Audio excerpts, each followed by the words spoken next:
Well, this week, Vladimir Putin wrapped up his first major trip since he was sworn in for another term as Russia's president. Unsurprisingly, his destination was China. Xi Jinping rolled out the red carpet. The two leaders even briefly hugged for the cameras, but the relationship is not as equal as it used to be. The invasion of Ukraine has isolated Russia from many countries, and Mr. Putin needs Beijing's support. For more, we are joined by Peter Tesch now, who was the former Australian ambassador to Moscow, and he also held a variety of diplomatic roles throughout his long career. Good morning, Peter. Good morning, James. Good morning to you all. Vladimir Putin likes to project himself as a strong man on the world stage, but how much does he need China's backing right now? I think it's very important for Putin at this point, both politically and economically.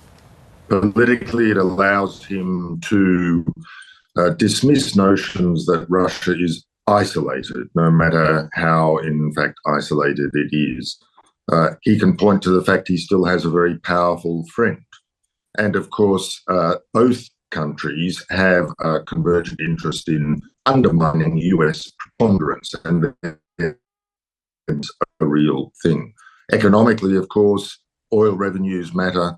The flow of consumer goods and high tech as substitutes in part for Western sanctions imposed deficits in Russia, and of course, military material and defense relevant technology that is helping fuel Russia's war in Ukraine, even if we're not seeing so far munitions and weapons shipping from China to Russia.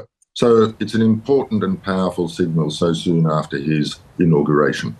Both Russia and China have spoken quite a bit about their desire for a so-called multipolar world where existing Western-led rules of diplomacy are challenged, presumably to make them more favourable for them. How significant is this burgeoning relationship, and should countries like Australia really be concerned about it?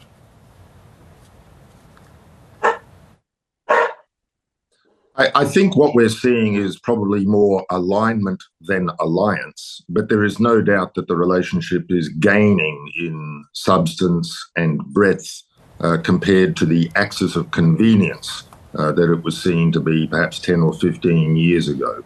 It is, I think, much more than that. It is a more complex relationship.